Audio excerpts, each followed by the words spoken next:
and welcome back to Aimless Ramblings. Today, actually, this is episode 32, and today we'll be discussing the concept of learning. And to start us off, in relation to classical conditioning, I'll hand over to Sam. G'day all. More broadly, I guess, I'm just going to have one of those shitty ones where I don't have to actually do much thinking and I just throw it out to the floor type thing. But of, how much is learning an active thing and how far is like learning passive? Like we all know Pavlov and the dogs and the bells, right? They learnt, scare quotes, to associate the bell with feeding time. Is that all learning is for us? Is it just repetitive exposure to a stimuli that we then associate with that stimuli? I don't know how, we can give an example. So, if I learn how to read, right, I see the shape of a letter and I associate that shape of the letter with a sound in my head. Is that a complex task, or is it just this simple A to B, B to B, B to B, so on, connection network in my brain? Chuck to Simon first. Okay, the usual way that I draw the difference between conditioning and learning is a self-applied sort of conditioning where you use both the stimulant and also the outcome are both desirable, or if one isn't, that the outcome at very least is desirable. So I think the difference is that as conditioning would be like, cool, I salivate because there is food. It's, cool, if it would be beneficial for me to be able to create more saliva, and I'm trying to, sort of hotbox myself into doing that. Therefore, creating that active link is what I consider learning. Anyway, handing over to Sam. Cheers, Simon. I do I think that's actually a pretty smart definition, Simon, in terms of basing it on who is trying to actually inculcate a certain thought system within a person. Is it someone who themselves have identified they want to understand a thing or they want to change a habit, or is it someone from the outside? And that sort of, I suppose, does get into that indoctrination definition, which we'll talk about a little bit later. But I would also ask the question, so we learn things and we decide to learn things because of numerous reasons, obviously, but because there's a whole bunch of environmental characteristics, such as, for instance, maybe our parents told us we should learn something, maybe we had friends who learned this thing, or maybe the society we grow up in expects us to learn certain things. So it really are those drives that, put us towards wanting to learn a certain thing. Are there actually any real difference between that and then somebody external to us forcing us to learn a thing, in the sense that, neither of those two things is ex nihilo created? We don't spontaneously desire to learn things. We've been inculcated into wanting to learn them. And I'll throw back to you first, Simon. Actually, there is a biological time that you can definitely put the line between just a lump of conditioning compared to active learning, and that's during adolescence. You go through a period of thing called neurological pruning, which is your brain physically going through and wiping all the connections it has that it's not actually seeing as beneficial, that you're not regularly going back to. So you actually lose a lot of those really weird connections. Yes, now I can remember every single Teletubbies birthday. You just lose that during adolescence because it's you don't use that enough. That it really needs to be done. So it's making space for the rest of your life. Anyway, handing on to Sam. Awkward silence. So what I was wondering then, Tim, is, you kind of touched on it yourself, is can you ever actually separate the organism from the environment the organism lives in? Is it only then in this instance then when there's no survival, for lack of a better term, or, fitness benefit to the learning, that learning is actually learning rather than just the genes going, the species must continue? So if I am in a society where being literate is of an advantage, external forces dictate to me that I must be literate. If I fail to learn, then extra forces are gathered to, I go to special ed classes, I go to keep my grade up, I go to all these things to make sure I learn. These are all external forces being applied, how much, free will is there actually in this scenario? Is there ever really free will, or is it just, be it positive or positive negative conditioning? If I fail to learn, I will be shunned by peers, therefore I must, which is just, like zapping a dog that doesn't drool when the bell rings until the bell does ring. Yeah, I mean, this is probably touching more on psych, so I'll chuck to Simon first. But yeah, is it actually possible to have an organism within a complex society learning outside of essentially just being forced to learn? I reckon nothing's really simple. We do discuss because it's not simple. But the way I sort of put it is that there's like a threshold. It's this. I would extend it to like how being active is. To a point, being active is just simply you going around and doing particular thing similar to learning. You learn an X amount because of you're in the environment. But there are people who are athletes that hone in on that specific skill and they go beyond the threshold of what is considered just a thing. And that, I feel, is that element. There's a baseline learned, and then there is the learning. It's this sort of like a active versus passive learning. Everything's learned, but it's the active learning is what I personally find interesting. But yes, whoever wants to talk next. So I'll probably take it there. So I think Sam is really sort of teased out something that's quite interesting, because you've talked about there like this idea of always having external forces which drive us to learn. And you could argue, for instance, that, human organisms are pretty wired to do certain things, like, for instance, recognize human faces, or primate faces, actually, until the neural pruning that Simon was talking about. But also, for instance, we're pre-wired for learning languages, and some of the arguments like about people like Chomsky and stuff about universal grammars, and like the neurology that is required to allow languages to occur. They're quite interesting from that perspective, in terms of we may have a desire to learn certain things. Maybe it's an innate instinct thing that we're talking about here, rather than not necessarily just an environmental social pressure. But if we're talking about genes, and we're talking about, a species which has evolved to have an innate desire to learn, isn't that really just, previous generations of external influence on the genome, on the species? Sam? Yeah, exactly. Like I was essentially going to say, is the caterpillar driven to turn into a butterfly through its urge to know what's next, through its urge to learn, or is it just, primal drivers? And I think, any inbuilt desire we have is purely come from previous external drivers. Like hence xenophobia, right? It's not actually functional really in today's world, but historically speaking, it worked. So we have that inbuilt driver. So, is there actual learning, as in like, can we actively take on a task, or are we just responding to an innate genetic drive? I don't think obviously like we'll ever have the answer to that, but interesting question. Well, Simon and Sam, I'd probably throw back to you in that case. Like, are we instead potentially here imposing a less useful definition of learning by saying that learning has to be something that is innate, something that is from within the being rather than enforced upon the being? Can potentially, if instead we use a different definition of learning, and I'd throw to Simon because you were the one that sort of drew that original distinction, could learning instead just be like a way that we treat knowledge, a mechanism for bringing knowledge in and understanding it in a certain system? Simon?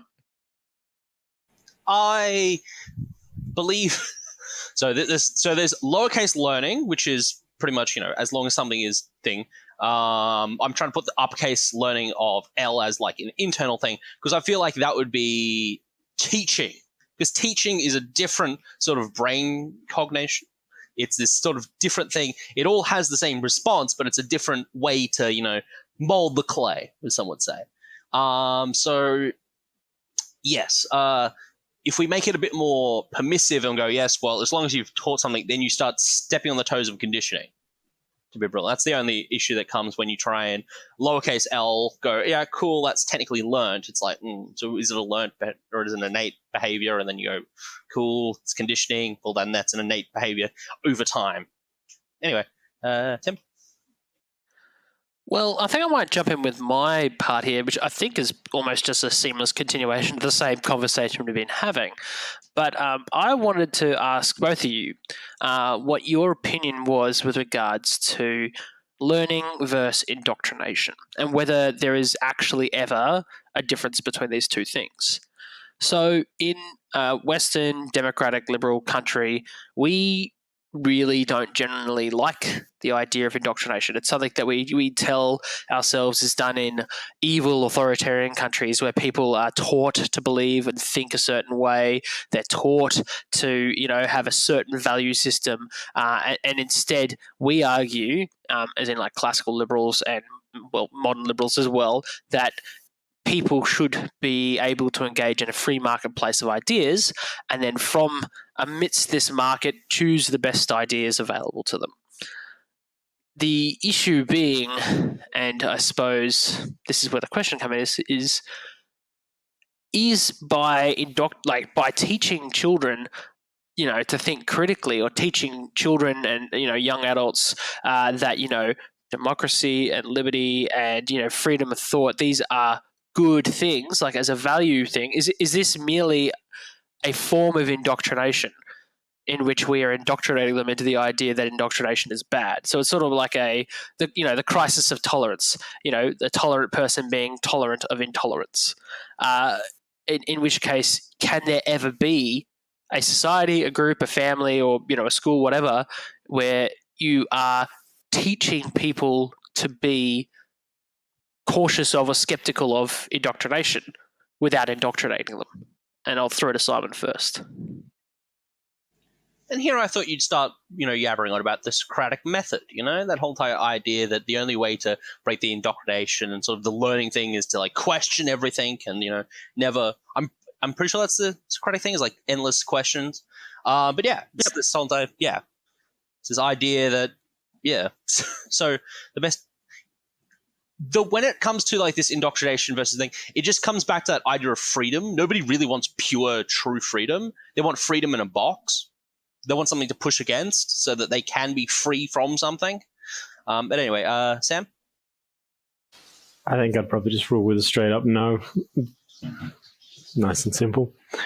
Even the abhorrence of indoctrination is in and of itself indoctrination. We talk about these monkeys so often, and I couldn't even tell you the name of the study, but the monkeys that zap them, if you've been a long-term listener, you know of this one. The monkeys, they go up the fucking ladder, zappity zap zap, monkey zap, zap, new monkeys, no monkeys there at the start, all won't let you go up the ladder because of zappy zap zap. That's us. That's all we are. I think it's all indoctrination, but it's the reasoning for the indoctrination. So, say you look at Stalinist Russia, right? The function of the indoctrination was to ensure the hierarchy. So rigid, like Stalin on top, everyone else beneath. That's the function of that indoctrination. In theory, in a liberal democracy, you have the indoctrination that with enough effort, anyone can be anything. So I think it's the function of the indoctrination that we rebel against, but we claim that it's indoctrination in and of itself. Like anyone that has religious children or who's religious themselves will indoctrinate their children. That is like an active task they will take part in. But we're okay with it because, it's not like for personal gain as such. So, yeah, no such thing as teaching, just indoctrination. Tim? Well, I suppose, in that case, any sort of ethical framework that an individual is going to inherit is going to be a form of indoctrination. But could we almost think of things like languages, for instance? So, the way that you speak and the way that you think, of course, obviously you're thinking the language that you've learned, is going to fundamentally shape your worldview. So, in some ways, I suppose, would you consider learning a language a form of indoctrination? And if that's the case, potentially, if we are trying to break down, like for instance, people talk about like trying to expose ourselves to a marketplace of ideas, is something like language learning, where you are forced to go through an entire process of learning a language from the start, although it is very different from the way that a baby would learn a language. Is that potentially a way, if we are inherently suspicious of indoctrination as a method because of some of the results of indoctrination that we've seen throughout the 20th century, is that one way that we can overcome it? Sam? So, I mean, it's entirely, how it's hard to imagine something that you've never had the capacity to do yourself. So, like, I can't imagine terribly well the concept of becoming gigantic and eating the planet and what the planet would taste like, whatever, right? In my experience of learning another language, I've always intrinsically been my native language speaker. I may think in the other language, but the method at which I speak, not even just like the grammar, but like the way I approach speaking is from my basic language, like my first language. Like, I make a lot of jokes. I butcher German. I make a lot of jokes in German, even when I've been speaking enough that I can start to think in it, that no native German speaker would ever make, because I'm still like not thinking because the words are German, but the patterns I think in are in English. So I'm not sure if, like, when someone was talking about this pruning, is there something that takes place early on that the languages we've been exposed to them then are those that form the rigid patterns that we can think in, and any other language then is us using these patterns into a different set of words. Thoughts, Tim? Yeah, I mean, I forgot to put my hand down, but I think you may be onto something in the sense that I think that you sort of hit like a certain age bracket, and then your mind has sort of solidified into its political ideas and its the heuristics that we use to understand the world. And what it takes to get out of that a lot of the time is a sudden shock or trauma, which breaks apart the sort of the static and solid worldview that you previously had. Although that's not necessarily a good thing for one's mental health, and I'm sure Simon could probably talk about it a little bit more in terms of the way trauma potentially impact your outlook. Simon, would you agree? Would you say trauma is probably one of the few ways in which you could break down a rather calcified worldview? Well, it's a bit more complex than that, because it's sort of like your brain is actively trying to suppress an area. So it wouldn't be that it would like break it down as such, as it would sort of hide it under a bunch of layers of different like connections. So, for example, if I was a conservative and then like something really breaking my mind, when you get the splinter effect, which occurs, which is the same issue when you have like very xenophobic human people going back loop, doing the full loop.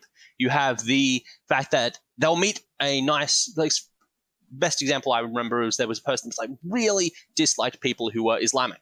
And then they met these nice Islamic people, and what they did was like, oh, cool, yeah, I still hate all Islamic people, but these are the good Islamic people, so we'll just put them over here. And that's usually what happens, is you don't really get people to change overnight entirely. They just make a subsect. And then in an ideal world, what happens is that subsect encompasses the old, so nobody actually exists in the old world. The world, it's not like it gets replaced, it just, there's nobody that fits that criterion, and then hopefully once you reach a point that your brain just goes, yeah, it's too much junk, so it gets put in the junk drawer with, your remembering of how to collect smooth rocks if you haven't collected smooth rocks in a fair amount of time. Yeah. Tim? It's kind of interesting because in my mind, it actually, what we're talking about now in terms of changing worldviews, kind of sounds similar to the, I mean, Sam would probably be able to talk about it a bit better, but like Kuhn's conception of scientific revolutions, the idea that, you come up with like this paradigm for understanding the world in a scientific sense. So, for instance, Newtonian physics, and it works pretty well. And then over time, you keep getting these data points and they fall outside the model. And you're like, well, the first time you do it, you're like, oh, maybe it was a measuring error.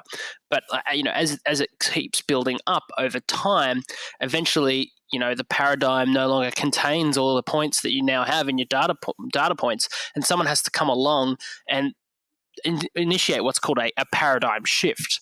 So, that could be, Einstein and, the early quantum, mechanics thinkers in this case, or it could be maybe potentially in a social setting, someone like a Martin Luther King or a Gandhi, who has fundamentally changed the way that a certain society thought of itself, or had thought about their relationship with somebody else. Now, but I wonder though, is it possible for that to occur within an individual, or is it something that has to be imposed on from without? Simon?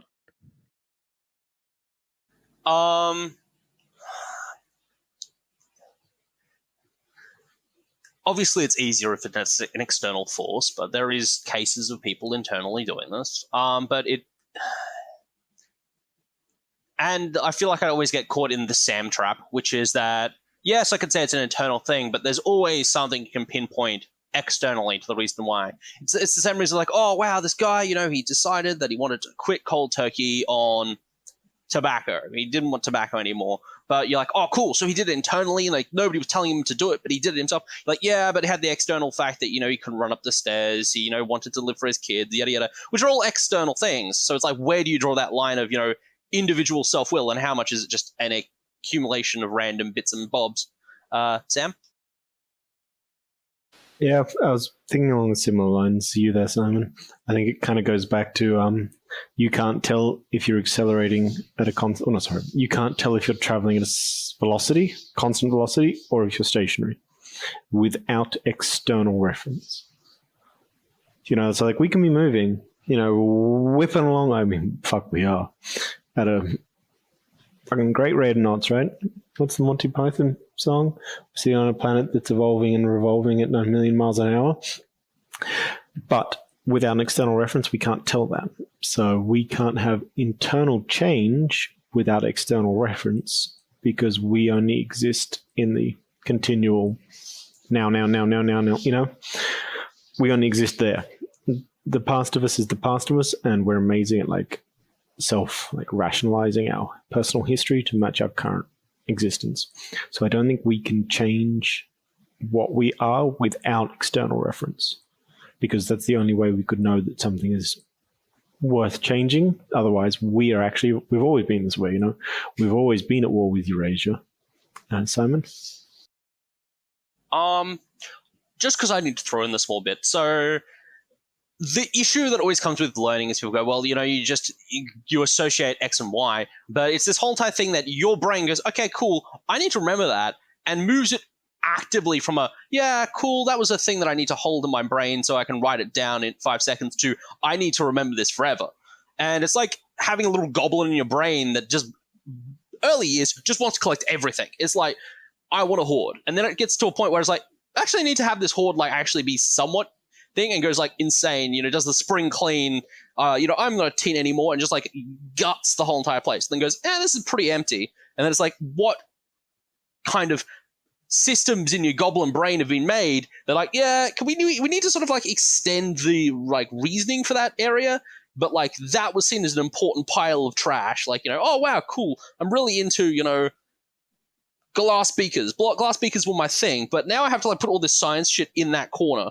And that's the whole entire thing I was going to discuss, which is about the fact that learning and what is novel sort of early on the piece is what makes those little anchors. And I feel like that links back to Sam's sort of humor thing, is that your anchor is in a interaction that you had very early on the piece that you sort of just built on and made this little pearl out of the sand grain. Anyway, Sam? I just go this derail the conversation slightly, but I go say that whatever the hell that little rant was there, Simon, is that is exactly what this whole podcast is about. Bam, the beaker pile science corner. Yes, this is exactly it. I've got no contributions beyond that, I'm afraid, but beautiful. Simon? No, sorry, Tim. Well, I was actually just going to ask Simon. So I suppose turning to your topic, if learning is potentially a evolutionary thing, it's just it's like a biological thing, which it is in some sense.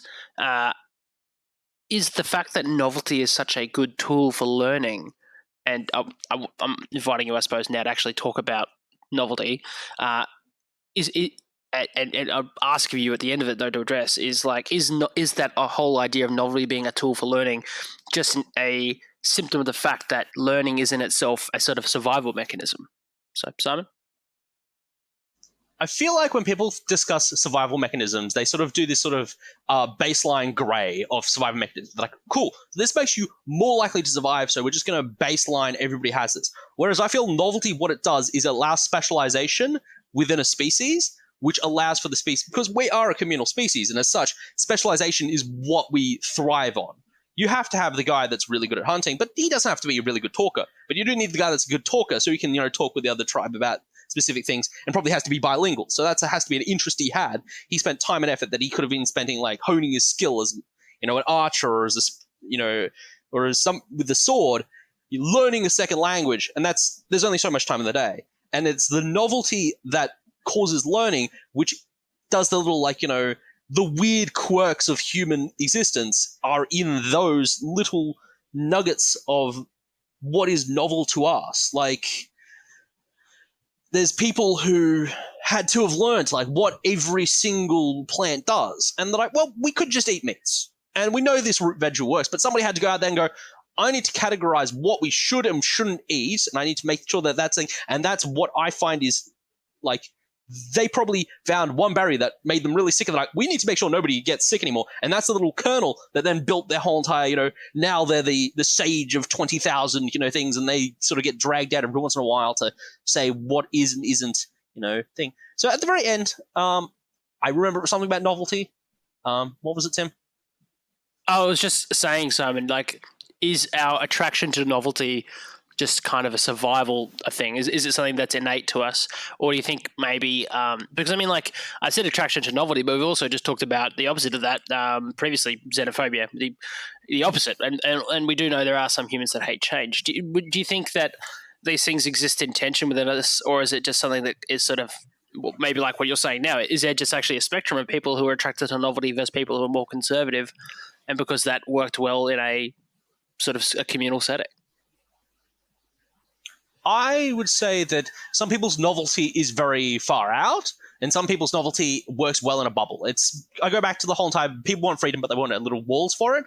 And some people, they feel like their creativity and whatnot works in a much smaller bubble. And then if you try and sort of enlarge that bubble, they stop being a special little person, because they become that little oh, well, in my group, I'm really good at sewing, and then you actually go and then they go, of all the sewers in the world, you're pretty average. And they're like, well, now I don't feel as special. And I think that's the issue, which comes when it comes to xenophobia, is that they have something that is novel to them, but they see that people have something that's more novel, and as such, they feel like that devalues their novelty. Sam? Interesting. Yeah, I think you raised a really good point there, Simon, with survivability as a village versus an individual. It just makes you wonder how much of it, though, might be environmental versus genetic. It's the individual genetic difference, as a percentage, say, is so tiny. Less than 0.1% difference between you and I. I mean, even less because we're both males.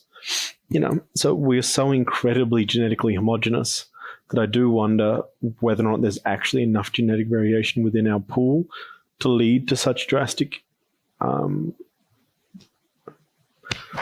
phenotypes, or is it possibly something, that if your group already has a face guy, when you're growing up, there's already a face guy. So there's already a talky man, but you guys are like, oh man, we ain't got no big hunty man. So you feel oh woman, I'm being really sexist here. Naughty Sam. Hunty person, that you go, right, okay, we need this, so the epigenetics dictates us towards that. Obviously, it's not thought or learning, or is it learning, I guess, actually? Because external stimuli, like my argument, leading to adaptation is learning. So is that just epigenetic learning? Tim? Yeah, well, I think it's interesting as well there, Sam, because you've said there's a gap that exists, so we gravitate towards it. There's also the argument that you can't, if you don't know you can do something, then you're not going to do it. And so that's the argument, I suppose, for role models and that kind of stuff. So it is a big part of learning as well. Maybe I suppose this is where we start splitting hairs like Prodicus, but the idea that is there a difference between like mentoring versus being a role model versus teaching? Simon? I think when I made the very obvious thing of like there's the hunter and then there's this talking man, then you got to realize that somebody came up with farming.